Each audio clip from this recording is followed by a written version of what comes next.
Já estamos aqui de volta com o programa Consciência Próspera, entrevistando aqui Luciano Pires. A gente vai dar oportunidade agora aqui, a gente está falando sobre a forma da inovação, mas vamos dar oportunidade aqui às pessoas que estão fazendo perguntas aqui via chat aqui da TV, como fez aqui o Celso, olha aqui, ó.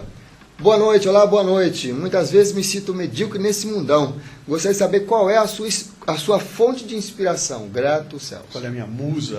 Eu não tenho, Celso, eu não tenho fonte.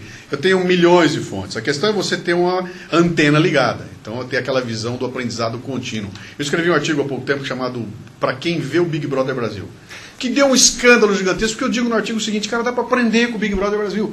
E caiu um pedrado em cima de mim, que é absurdo. Eu falo, cara, quem escolhe se vai ligar o programa para ver o bumbum das meninas ou para aprender alguma coisa é você. E essa tua escolha, esse teu olhar faz aquilo por ser uma fonte de aprendizado.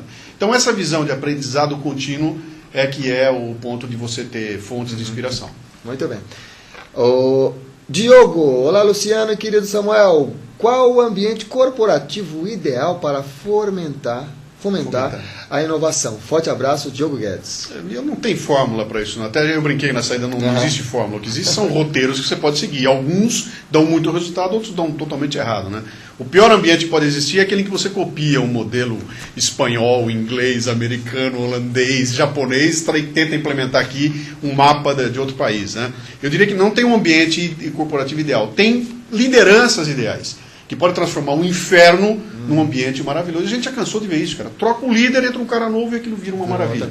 Então o ambiente é criado pela liderança. E a liderança, o Tommy já falou super bem sobre isso, né? Muito bem. A Carla está fazendo uma pergunta que bem interessante. Samuel, pergunte se o convidado acredita em alguma força maior, Deus ou algo assim. Boa noite, Carla. Se for aquele velho barbudo sentado numa nuvem lá em cima, eu não acredito, né? Eu não acredito. Mas eu acho que essa força maior existe, ela faz parte de alguma coisa que é indescritível, não dá para explicar o que é, né? Mas da forma como é conceituada pelas religiões e tudo, eu não acredito, né? Mas eu acho que existe alguma coisa assim que ainda está para ser explicada. Eu sei lá se vai ser explicado um dia, né? E se precisa ser explicado? E nem sei se dá, nem vai ser. O dia que for explicado, o mundo acaba, né? Quando explicar, não existe mais a razão de ser, né? Vamos lá. A Márcia, olá, boa noite. Não sei se tem a ver com o tema, mas gostaria de perguntar: como posso reinventar minha vida e se é possível reinventar a família? Abraços e obrigado, Márcia. Vixe, Maria. Reinventar a família. Reinventar a tua vida depende de você. Reinventar a família tem um monte de gente envolvida, né? E a coisa é complicada, mas eu acho que tem alguns caminhos, e a gente volta para o início do programa aqui. Primeiro é reconhecer que existe um problema. Segundo é tentar ser assertivo nesse problema, né? E é dificílimo, cara. Tô com encrenca com a minha mulher, cara. Como é que eu vou chegar e conversar? Não dá nem papo, cara. Você abre a boca e já sai o pau na hora. Então, talvez precise de uma ajuda. Vai ter que ter alguém de fora para chegar lá, um árbitro, e dizer para as pessoas tudo aquilo que ela já cansou de escutar, mas que ela simplesmente não acredita porque a fonte não traz credibilidade. Talvez precise de alguém para ajudar essa reinvenção, mas o primeiro momento é estar claro que eu preciso fazer alguma coisa, né? Vamos lá, Andressa. Olá, boa noite. Sou admirador do trabalho de Luciano e acompanho ele no Facebook. Gostaria de provocar o Luciano. Como ele faz isso todos os dias com a gente e perguntar: Luciano, você acha que essa mediocridade que assola o país é um processo somente cultural ou as pessoas acabam sofrendo influências da mídia também? Você acha que o brasileiro está mais consciente em relação à política no Brasil? Grande abraço, Andressa. Andressa lá de Vitória. A questão aí toda é a seguinte: não existe essa coisa essa visão cultural nossa. O que é cultura? Eu há muito tempo parei para pensar, quando eu estava trabalhando nesse meu projeto, no final de 2010, eu falei, o que eu faço, cara? O que é isso que eu estou fazendo? Eu não tenho a menor ideia do que é. E aí eu olhei para aquilo e falei, eu estou trabalhando com cultura. Mas eu preciso definir o que é cultura. Porque quando eu falo cultura, os caras veem, é folclore, é artes, é pintura, é teatro. Eu falo, não, cultura é o jeito de ser do brasileiro. Envolve a comida que nós comemos, a língua que nós falamos, o jeito que a gente vota, envolve tudo aquilo. Então eu falei, cara, eu sou um agitador cultural, vou trabalhar nesse ponto da cultura, né? E dentro dela tem a mídia, tem a forma como eu interpreto a mídia. Então a questão do brasileiro ser ou não ter a cabeça feita pela mídia, é claro que tem. Eu duvido que exista um país no mundo onde a televisão tem a influência que ela tem no Brasil. Impossível. E ela, então, ela dita as coisas, ela diz como fazer, ela aponta caminhos e muita gente pauta a sua vida pelo que ela vê na mídia, né? Daí é que vem aquela questão de você criar seus filtros. Então eu tenho que estar preparado para saber o que é que estão jogando para mim, que comida estão me dando, quem é que fez esse menu Né? Por que trouxeram essa comida aí? Eu não como isso, pô. Por que eu tenho que comer agora? Né? Então, se você entender esse processo, você vai se preparar para receber essa... Muito bem, boa pergunta, Andressa. Aí, parece que o Fábio leu o pensamento da pergunta da Andressa, e olha só, antes de você responder, ele já pergunta aqui, ó. Luciano, você gosta de política? Se candidaria à presidência do Brasil? Não. Eu gosto de política, tá? Eu gosto de política, mas a política, vamos entender aqui que é política. E não é aquela coisa que é feita em Brasília. Tá? Política faz parte não existe sociedade sem política. Política é uma coisa boa. Ela é necessária, ela é fundamental. Você faz política com o seu pai, com a sua mãe, você faz política com seus colegas na escola. Tudo isso é um sistema de negociação muito complexo, que a sociedade tem que ter. A isso nós chamamos de política.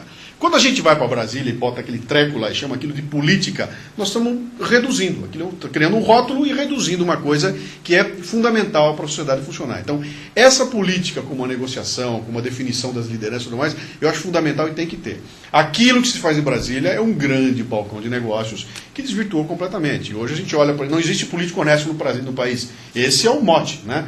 Foi isso que ficou reduzido. Então, esse tipo de política não me interessa. Até porque se eu chegar lá, cara, eu vou durar 2 dias. Então não adianta nada. Não adianta nada. E tem aqui uma página em branco, praticamente em branco, mas tem uma frase aqui que está escrita aqui, ó. Brasília, 1º de janeiro de 2003. E aí, o que instiga? O que instiga, porque aí atrás disso aqui vem um discurso, né? Um discurso de posse. Discurso de posse, sim, olha aí. Do Lula, onde ele termina o discurso falando nós. E quando ele fala aquele nós, eu pego o nome para o livro, porque eu trago aquele nós como um modelo de utilização da linguagem para você poder fazer essa nós que invertemos as coisas. Né? Muito exatamente. bem. Vamos aqui para o chat. A Cecília.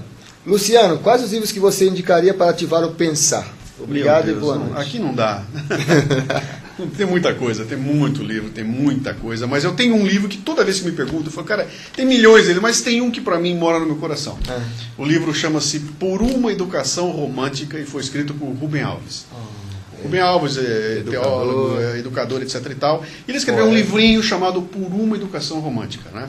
E o dia que eu li esse livro eu tomei uma porrada, cara, porque era uma delícia, ele trata da educação, mas eu li como um executivo, de auto-executivo, e aquilo foi uma pancada. Então toda vez que eu me pergunto, eu falo, cara, vai lá, lê esse livrinho, Por uma Educação Romântica, do Rubem Alves. Muito bem.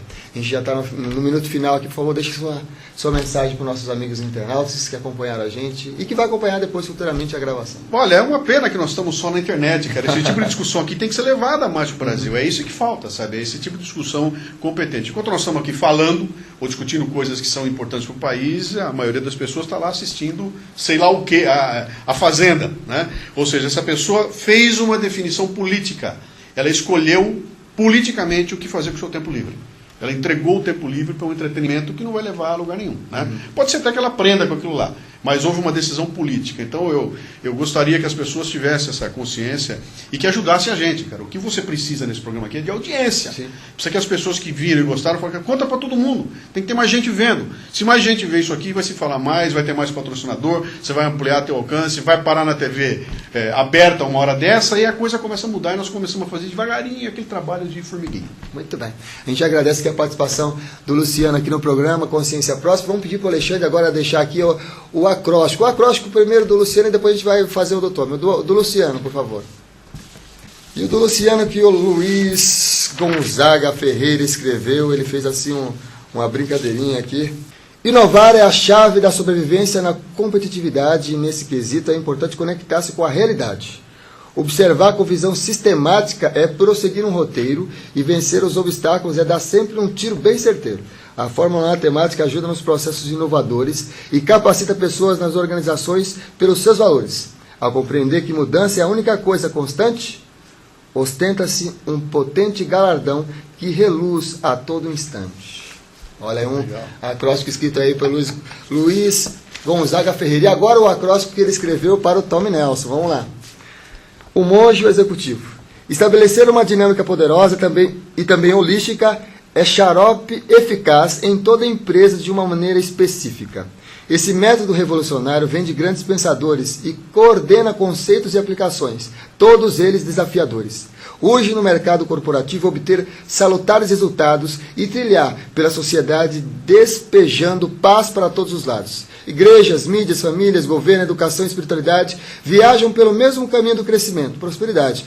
O bom executivo é como um monge, irradia a luz da verdade. Olha aí, 2 ótimos acrósticos escritos aí pelo Luiz Gonzaga Ferreira, nosso amigo colaborador, que sempre escreve em homenagem aos nossos participantes. Agradecemos aí, um grande abraço a você, Luiz. Agradecemos vocês que todos participaram aqui do programa e também a imobiliária J. Santos Imóveis, que sempre levando aqui esse programa, patrocinando nosso programa e chegando até vocês aí através do computador. E quem sabe mais à frente nós vamos estar aí como o nosso amigo aqui, Luciano Pires, está profetizando numa TV aberta e você vai estar com a gente. Espero vocês semana que vem, ao vivo aqui pela TV Biosegredo, às 21 horas. Até lá!